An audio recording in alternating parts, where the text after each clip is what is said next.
Hello and welcome. Today I'm going to attempt to show you how to play Sunshine of Your Love by Cream, of course. I was looking for like a solo guitar version of it, and I based it on a version of Eric Clapton playing it on an acoustic guitar, and I will put a link to that in the description of this video. But first, it's important to know, before we get into the lesson, it's important to know how the song goes, or how this version goes. So here we are.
Okay, so we're going to learn to play the song something like that. If that's something that you're interested in learning, then you should keep watching.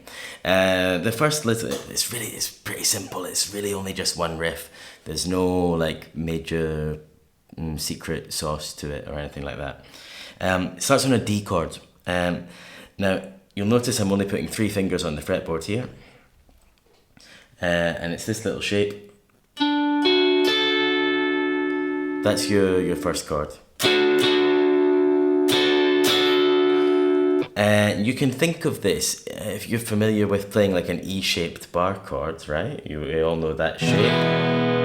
We all know that that's an E, then you can shift it up the neck, playing it with these 3 fingers and putting a bar down here. We can make an F, a G, an A, a B, a C,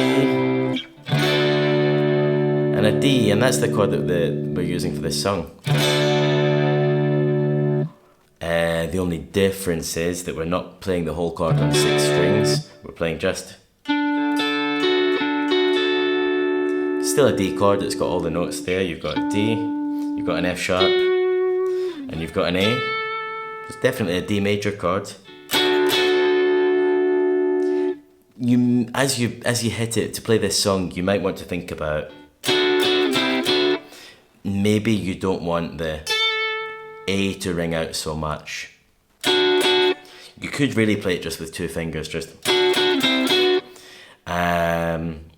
but watching Clapton do it in this acoustic video, he's definitely playing the full chord. The A's in there, but maybe you're not hitting it as much. And it's really easy. You slide it down to a C chord. You slide it down 2 semitones and back up. Okay, and then after that,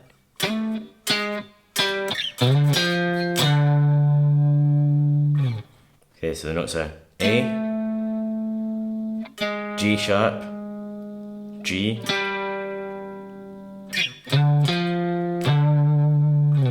and then D, F, D.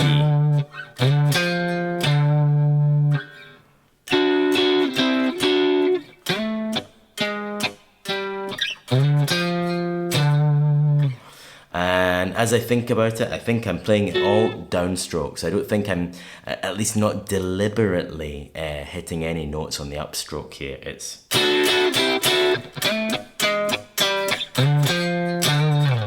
One thing you'll notice that I am doing, let me slide this camera this way a little bit so that you can see my right hand. One thing you'll notice that I am doing is I'm kind of coming back down on the strings to give like a little percussive... When I play it on the acoustic, you feel this a little bit more.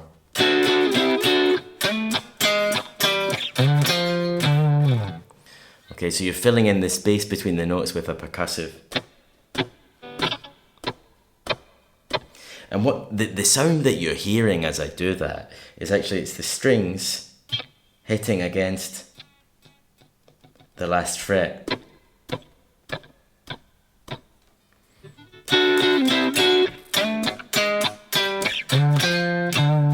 So what you hear is not your hand hitting the strings, it's the strings being pushed down into metal.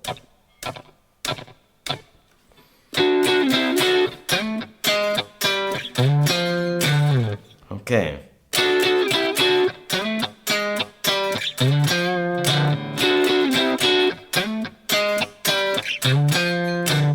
Now, the more observant among you will have noticed that there's a variation on that as well, right? The first time it's...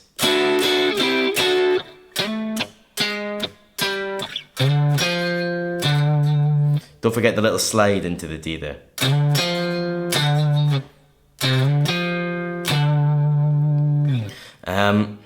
Then I play a little variation the second time round. More or less every other time you can play the variation when you want.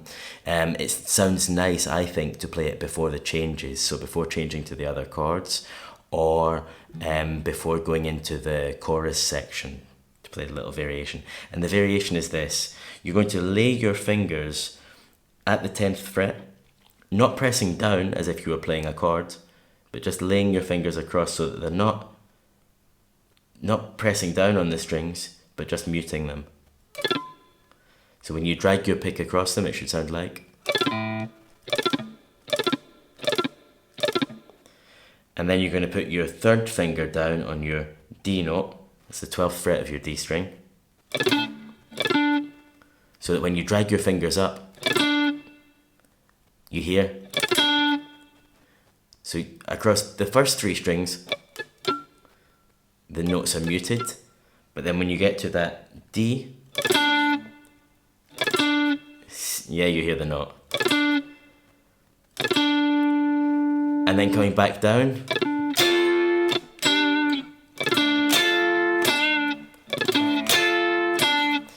you're going to press down on strings 2 and 3. Okay, so that's an A and an F. So kind of playing a little fragment of an F major chord there.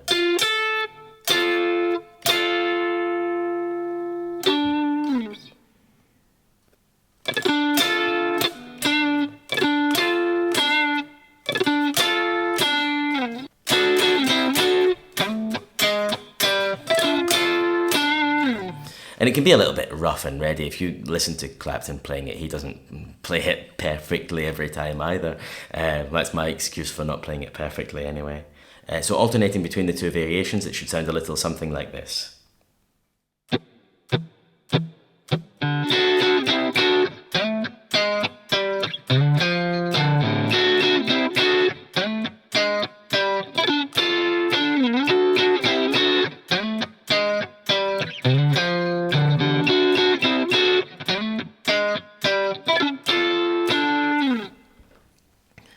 Okay, and then you're going to take the first variation of that, that's that version, and we're going to play it down here. So you're starting on a G chord this time. If you imagine your full big G bar chord, it would be like that, right? Across 6 strings.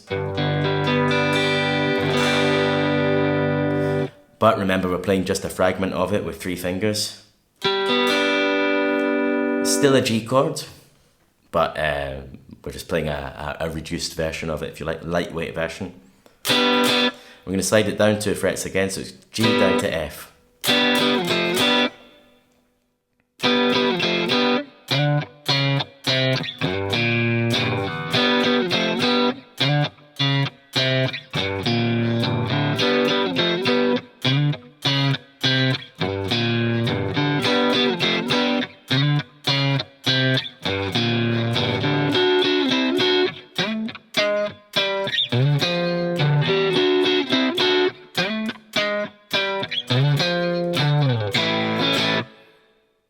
So it's the same thing, but just played down here, starting on a G chord instead of on your D here.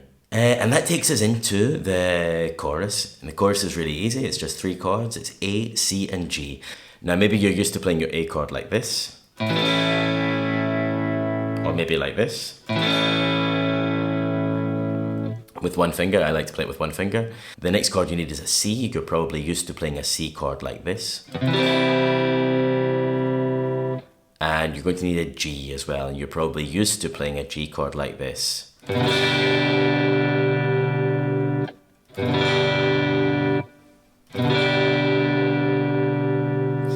But you'll notice that I didn't really use those chord shapes before. I'm going to play the A chord with one finger. And really that top E note, that high E on the top string is not involved here. We're not so interested in that. So it's on the A. And your muted notes are quite important here as well, really the rhythms.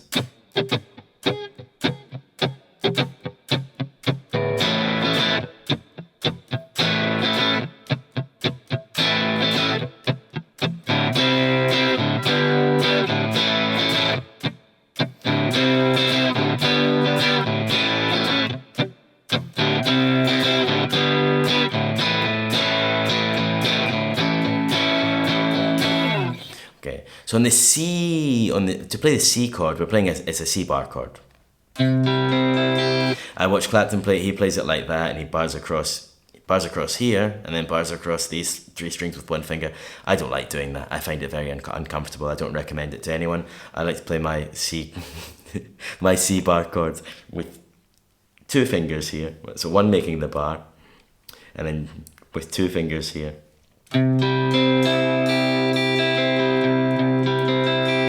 They're the same notes, you can play them how you like really, and again we probably don't really want to hear the top string, so it doesn't matter so much in this song if you don't hit that top string cleanly. Okay, we don't really want to hear that top G note. We want to hear. This is what it sounds like with the high G in. And this is what it sounds like without the high G. And then when we go to our G chord, Clapton plays it like this, with his thumb over the top on that bottom string.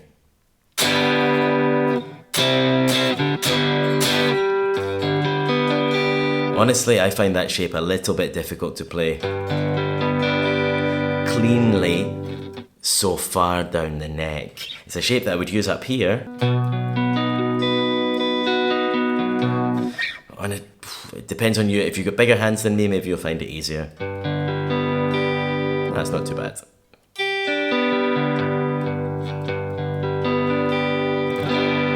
Okay, you can play it. So altogether it's an A like this. I'm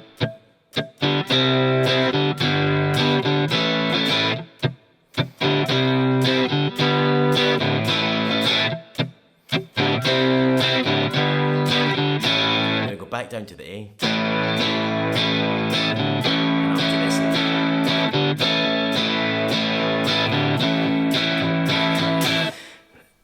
Two reasons for changing A shapes. You go from this A to this one.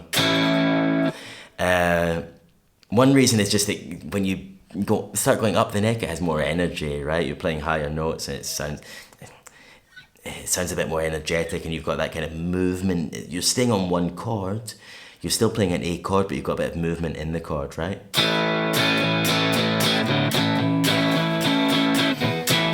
Continue up to here if you wanted, play an A7th up here if you really wanted. But it's just nice to have that movement.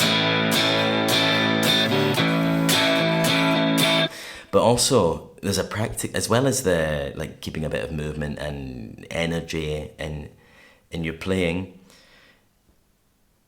There's a practical reason as well, which is that it brings us closer to our D chord to go back round to the main riff. So it's.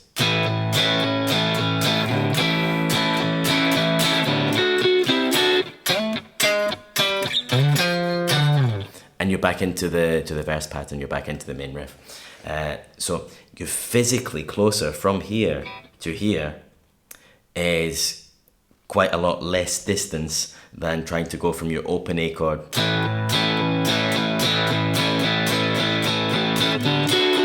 which you can do as well. You can jump all the way up here, but you kind of bridge the gap a little bit.